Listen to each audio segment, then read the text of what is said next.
ಬೆಂಗಳೂರು ದಕ್ಷಿಣ ವಿಧಾನಸಭಾ ಕ್ಷೇತ್ರದ ಕೊತ್ತನೂರು ದಿಣ್ಣೆ ಗ್ರಾಮದ ಶ್ರೀ ಗಣೇಶ್ ದೇವಸ್ಥಾನದಲ್ಲಿ ಮೋದಿ ಅಧಿಕಾರಕ್ಕೆ ಬಂದು 12 ವರ್ಷ ಪೂರೈಸಿದ ಹಿನ್ನೆಲೆಯಲ್ಲಿ ಬೆಂಗಳೂರು ದಕ್ಷಿಣ ವಿಧಾನಸಭಾ ಕ್ಷೇತ್ರದ ಶಾಸಕರಾದ ಕೃಷ್ಣಪ್ಪ ಮತ್ತು ಬಿಜೆಪಿ ಮುಖಂಡರಾದ ಟಿ ನಾರಾಯಣ್ ಅವರ ನೇತೃತ್ವದಲ್ಲಿ ಭಾರತದ ಪ್ರಧಾನಮಂತ್ರಿ ನರೇಂದ್ರ ಮೋದಿ ಅವರ ಹೆಸರಿನಲ್ಲಿ ವಿಶೇಷ ಪೂಜಾ ಕಾರ್ಯಕ್ರಮವನ್ನು ಆಯೋಜಿಸಲಾಗಿತ್ತು. ಇನ್ನು ಕಾರ್ಯಕ್ರಮದಲ್ಲಿ ಭಾಗವಹಿಸಿದ್ದ ಬಿಜೆಪಿ ಕಾರ್ಯಕರ್ತರು ಹಾಗೂ ಅಭಿಮಾನಿಗಳಿಂದ ಸಿಹಿ ಹಂಚುವುದರ ಮೂಲಕ ಸಂಭ್ರಮಾಚರಣೆಯನ್ನ ಮಾಡಿದರು.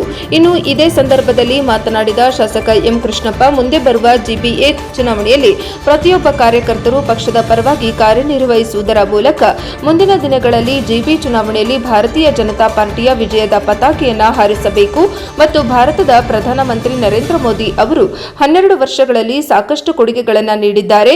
ಮುಂದಿನ ದಿನಗಳಲ್ಲೂ ಸಹ ಜನರ ಪರವಾಗಿ ಜನರ ಹಿತಕ್ಕಾಗಿ ಸಾಕಷ್ಟು ಯೋಜನೆಗಳನ್ನು ತರಲಿದ್ದಾರೆ ಎಂದು ತಿಳಿಸಿದರು. ಇನ್ನು ವಿಶೇಷ ಪೂಜಾ ಕಾರ್ಯಕ್ರಮದಲ್ಲಿ ಅಂಜನಾಪುರ ವಾರ್ಡ್ ಮಾಜಿ ಕಾರ್ಪೊರೇಟರ್ ಸೋಮಣ್ಣ, ಬೆಂಗಳೂರು ದಕ್ಷಿಣ ನಗರ ಮಂಡಲ ಯುವ ಮೋರ್ಚಾ ಅಧ್ಯಕ್ಷರಾದ ಹೇಮಂತ್ ಯಾದವ್ ಸೇರಿದಂತೆ ಬಿಜೆಪಿ ಮುಖಂಡರು, ಕಾರ್ಯಕರ್ತರು ಭಾಗವಹಿಸಿದ್ದರು. ಒಂದು ಒಳ್ಳೆಯ ಸಂದರ್ಭ.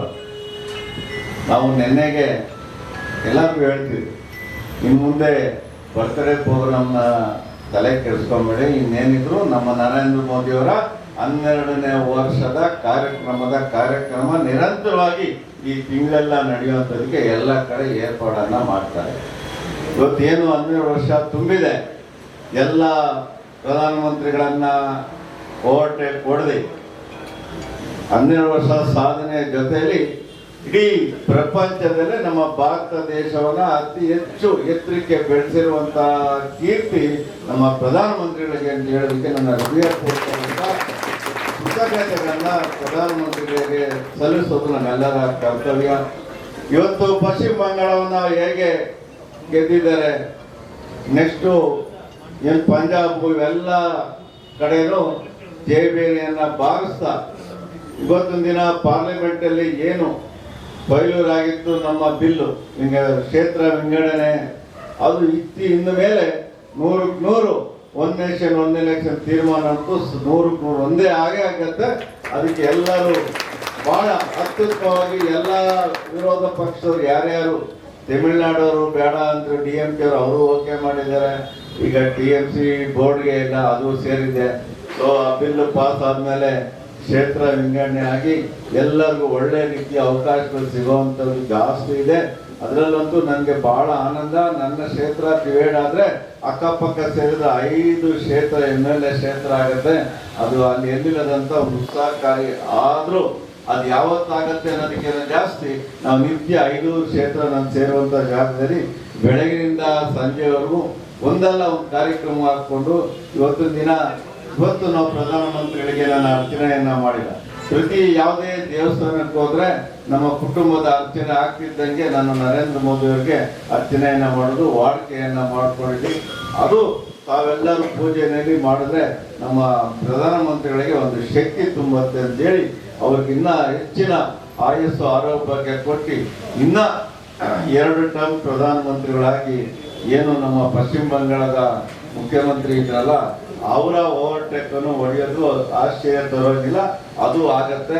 ಅದರಿಂದ ಎಲ್ಲರೂ ನಾವು ಕೂತ್ರೆ ನಿಂತ್ರೆ ನಮ್ಮ ಪ್ರಧಾನಮಂತ್ರಿಗಳು ಕೊಟ್ಟಿರುವಂತ ದೇಶದಿಂದ ಕೊಟ್ಟಿರುವಂತ ಸ್ಕೀಮನ್ನ ಪಾಂಪ್ಲೆಟ್ ಅನ್ನ ಕೊಡ್ತೀನಿ.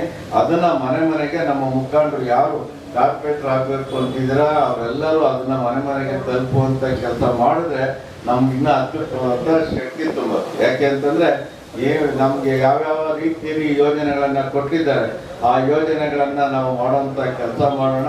ಮುಂದಿನ ದಿನದಲ್ಲಿ ಶಾರ್ಟ್ ಟೈಮ್ ನಾಳೆ ನಾಡೋದು ಎಲ್ಲ ಬೂತ್ ಮಟ್ಟದ ಟೂರ್ನ ಕರೆದು SRI ಬಗ್ಗೆ ಬಹಳ ಶ್ರದ್ಧೆ ವಹಿಸಬೇಕಾಗಿದೆ.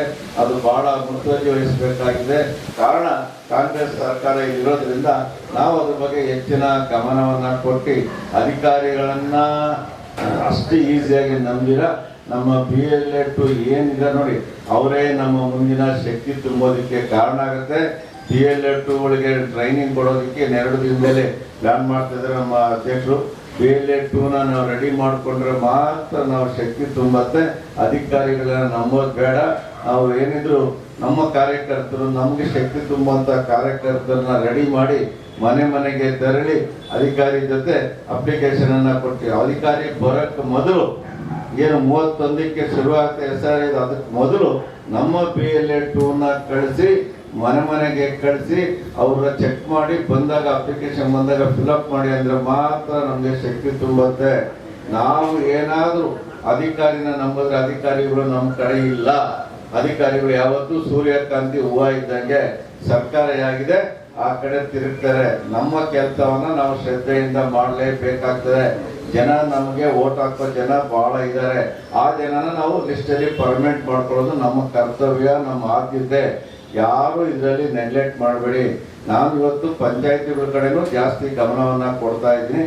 ಏನು ಇವತ್ತು 12 ವರ್ಷ ನಮ್ಮ ಪ್ರಧಾನಮಂತ್ರಿ